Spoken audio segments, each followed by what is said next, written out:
Este podcast se presenta por cortesía de Movistar Empresas, el aliado que está transformando y potenciando negocios en toda Hispanoamérica con soluciones digitales en cloud, IoT, seguridad, conectividad, Big Data y advertising. Movistar Empresas, siempre el camino seguro.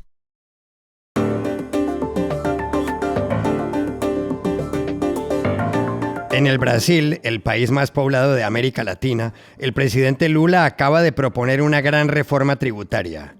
¿Es la adecuada? En Estados Unidos, la temperatura en los town halls, reuniones de gente con políticos, está al rojo vivo. Hay furia y hay gritos. ¿Qué es lo que pasa?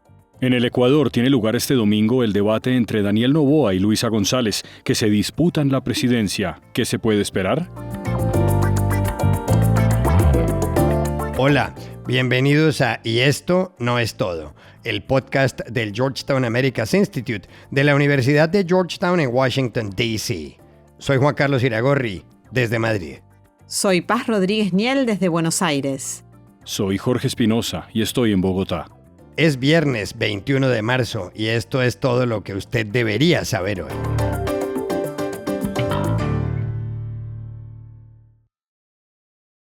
Esta semana, el presidente del Brasil, Luiz Inácio Lula da Silva, presentó ante el Congreso Nacional su nuevo proyecto de reforma tributaria. Allí lo recibió Hugo Mota, el presidente de la Cámara de Diputados, que le prometió mejorar el texto. El proyecto pretende eliminar el impuesto de renta para quienes ganen menos de $500 al mes, unos $820, lo cual favorecería a 10 millones de personas. Para compensar, establece un impuesto mínimo para quienes ganen más de $500.000 mensuales, unos $8.200.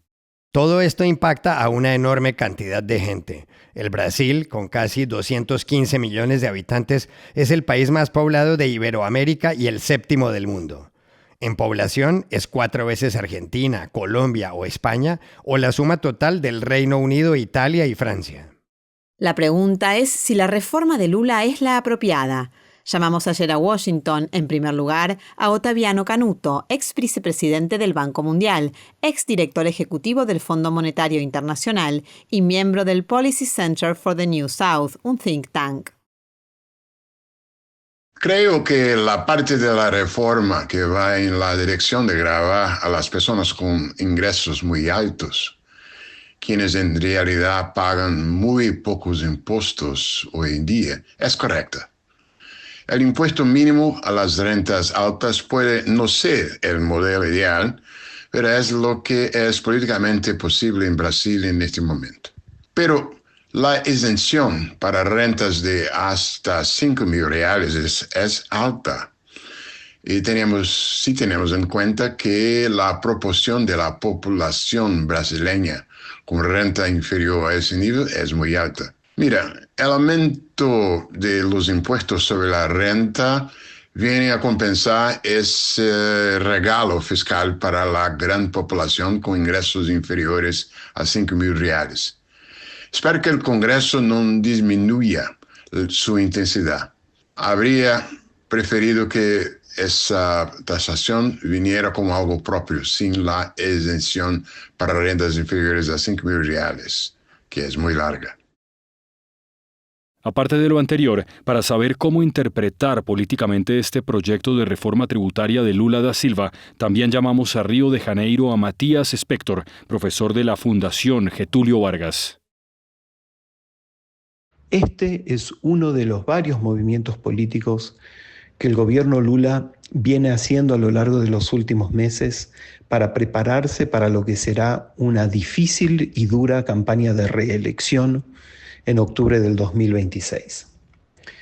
El hecho es que la economía brasileña, aunque esté creciendo relativamente bien, es una economía que tiene una tasa de inflación insistentemente alta, lo que ha llevado al Banco Central a una serie de aumentos sistemáticos de la tasa de interés que prometen comprometer el crecimiento del país a lo largo de lo que resta del 2025 y del 2026, que es precisamente el año en que Lula debe pedirle a sus electores que vuelvan a votarlo.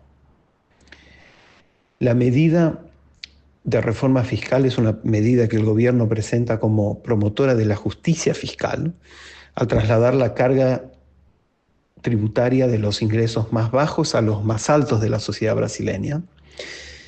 Y eso la transforma en una medida extremadamente popular porque afecta positivamente a más del 90% del electorado. Esto significa que diputados y senadores, o sea, las dos cámaras legislativas que tendrán que aprobar la propuesta, tendrán dificultad en resistir la propuesta. Muy probablemente le aprobarán a Lula una versión del texto legislativo en un proceso que debe durar 6 meses aproximadamente y donde el principal desafío será la resistencia que seguramente veremos en un aumento de impuestos, con un debate que se va a concentrar no solamente en los impactos de tributar a las rentas más altas, sino en el impacto que puede tener sobre la economía brasileña el tributo a los dividendos.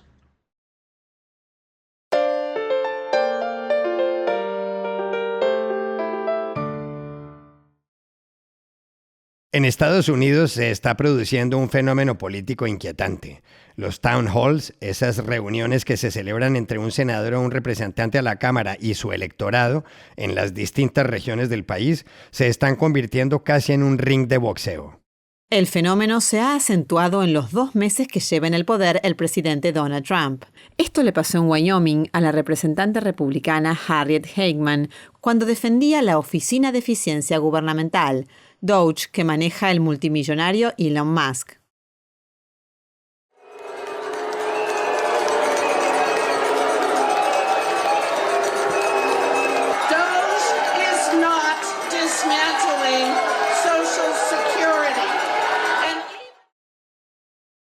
Bueno, y esto fue lo que debió escuchar el representante demócrata Glenn Ivey en Maryland.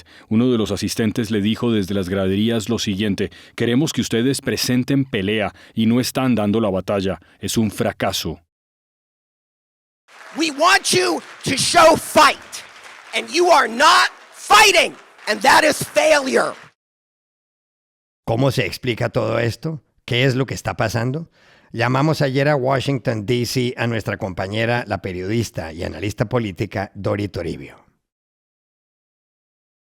Juan Carlos, lo que está pasando es algo que no había visto aquí en Estados Unidos desde hace muchos años, o desde luego no tan pronto, justo tras un cambio de gobierno, porque Donald Trump apenas tomó posesión como presidente hace 2 meses. Y son estos town halls o asambleas en las que los ciudadanos hacen preguntas a sus congresistas, que son citas muy frecuentes a nivel local en la política estadounidense, pero ahora con mucha frustración y los ánimos muy encendidos, mostrando que la temperatura de la calle va en aumento, lo que podría ser una señal de alarma para todos, porque este patrón se ha repetido de momento alrededor de una decena de veces, tanto con republicanos como con demócratas y a lo largo de todo el país, aunque las razones son ligeramente diferentes. Los primeros casos se dieron con senadores y congresistas republicanos que, al regresar a sus estados, después de pasar la semana trabajando aquí en Washington, para darse cita con sus electores en estos town halls, se encontraron con un panorama muy tenso, gritos y abucheos, enfrentándose en Kansas, Georgia o Wyoming a duras preguntas y reclamos sobre las medidas de Donald Trump y especialmente los recortes y miles de despidos en el gobierno y el papel de Elon Musk, porque estas medidas también afectan en último término a los diferentes estados. Por ejemplo, esto ocurrió en Carolina del Norte la semana pasada, cuando la policía tuvo incluso que intervenir en el town hall del congresista republicano Chuck Edwards para echar a algunos ciudadanos que se lanzaban agresivamente contra el político pidiéndole explicaciones por los despidos en el departamento de veteranos, o por el retraso en la aprobación de los presupuestos en el Congreso, o por la política exterior de Trump, sus ataques y tensiones con aliados como Canadá y Ucrania, o su mano tendida a Rusia y a Vladimir Putin. Pero ojo, esto está pasando también con los demócratas. Lo vimos esta misma semana con el congresista Sean Casten en Illinois, o aquí muy cerca de Washington, en Maryland, con el congresista Glenn Ivey. En ambos casos se enfrentaron a votantes que pedían al Partido Demócrata que responda de manera más firme a las políticas de Trump y que hagan una oposición dura. Todo esto ha provocado que haya políticos que están cancelando apariciones públicas en estas condiciones, como el líder de la minoría demócrata del Senado, Chuck Schumer, que sufre estos días enormes críticas dentro de su partido por haber pedido el voto a favor de la ley presupuestaria republicana la semana pasada. Le acusan de apoyar a Trump. Y desde el liderazgo republicano en el Congreso también han recomendado a sus congresistas, a los conservadores, que no participen en town halls en este momento y que busquen otras maneras de conectar con los votantes hasta que se calmen las cosas.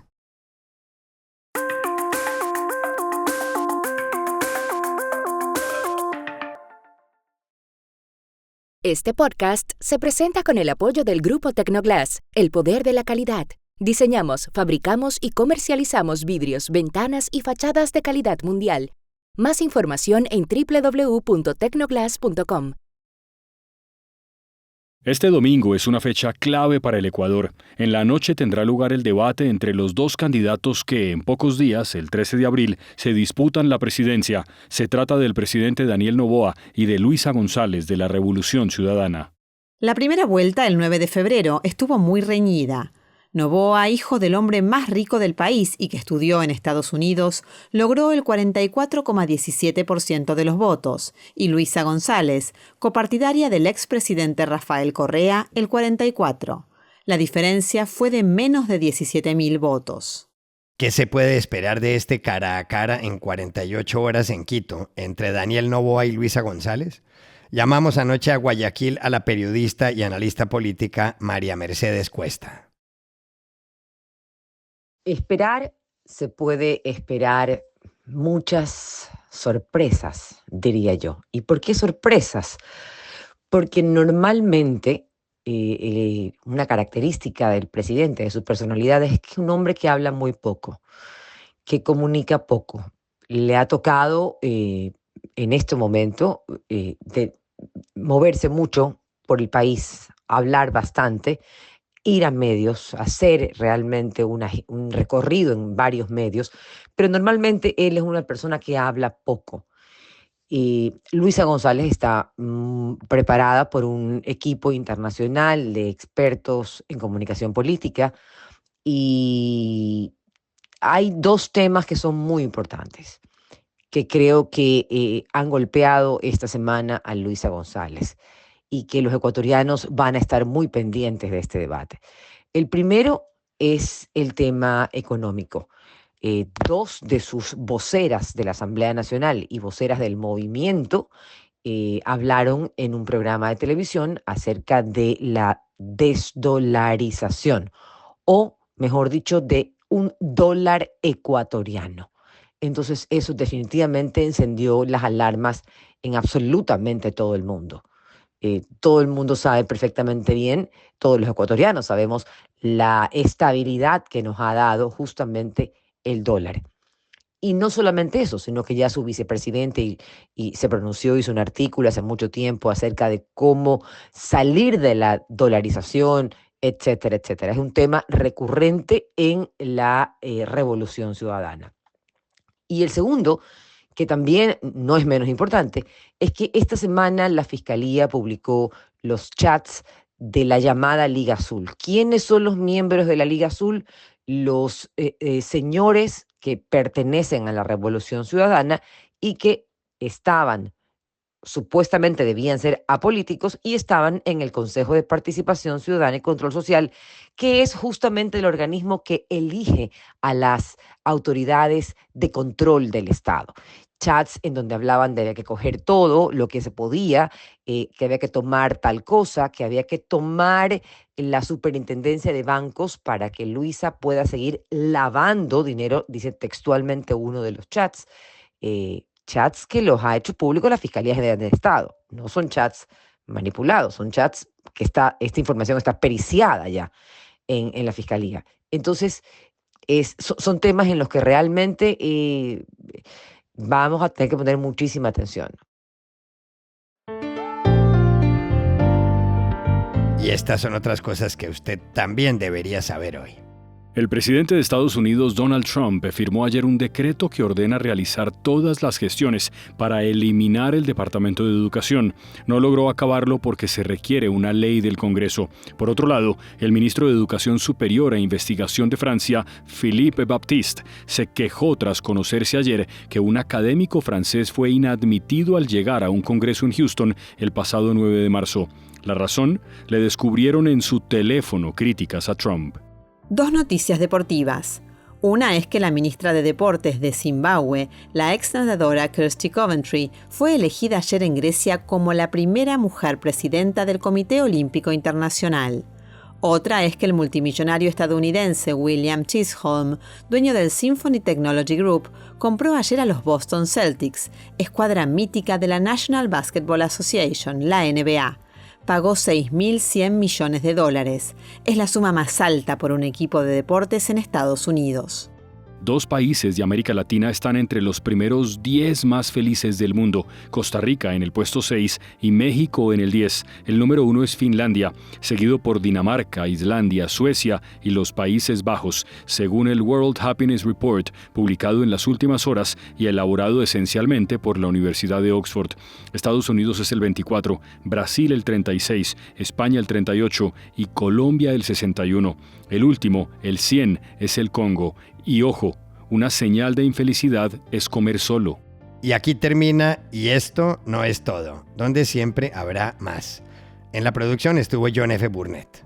Pueden suscribirse a este podcast en nuestro sitio web y esto no es todo.georgetown.edu, seguirnos en nuestras cuentas de X y de Instagram, @y esto no es todo, y buscarnos en nuestro canal de YouTube. Gracias por oírnos. Chao, hasta la próxima.